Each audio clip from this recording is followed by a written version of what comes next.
छठ महापर्वाचं आयोजन केलं आणि आपण इथे भेट दिली। छठ महापर्व एक उत्सवाचा महोत्सव झालेला आहे।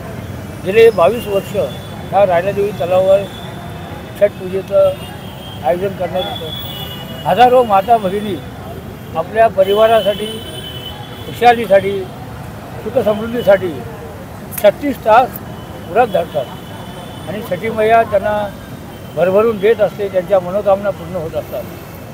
ही भावना आम्हा सर्वांमध्ये आहे।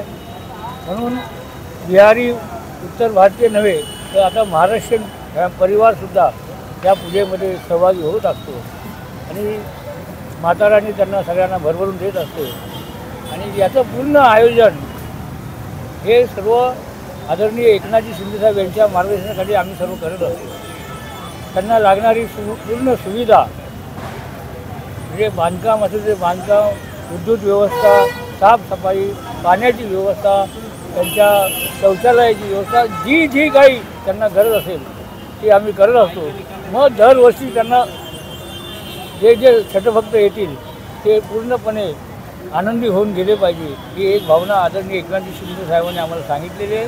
त्याप्रमाणे आम्ही अहोरात्र 1 महिन्यापासून या छठ महापर्वाची तयारी आम्ही सर्वजण करत होतो आणि अशा प्रकारे उद्या सकाळी माता भगिनींचा उपवास सुटणार आहे। सूर्यास्त झाल्यानंतर सूर्योदयाच्या वेळीसुद्धा सूर्यदेवाला अर्घ अर्पण करण्याचं काम या सगळ्या माता भगिनी करत असतात आणि हजारो परिवार इथे उपस्थित राहत असतात आणि त्यांना खास शुभेच्छा देण्यासाठी महाराष्ट्र राज्याचे यशस्वी मुख्यमंत्री, विद्यमान उपमुख्यमंत्री आदरणीय एकनाथजी शिंदे साहेब दरवर्षी इथे न चुकता येत असतात आणि त्याच्यामुळे ह्या उत्सवाचं महोत्सवांमध्ये कधी रूपांतर झालं आम्हालाही कळलं नाही। म्हणून सर्व छठ भक्तांना आजच्या महापर्वाची पुण्यपर्वाचं खूप खूप मनापासून शुभेच्छा।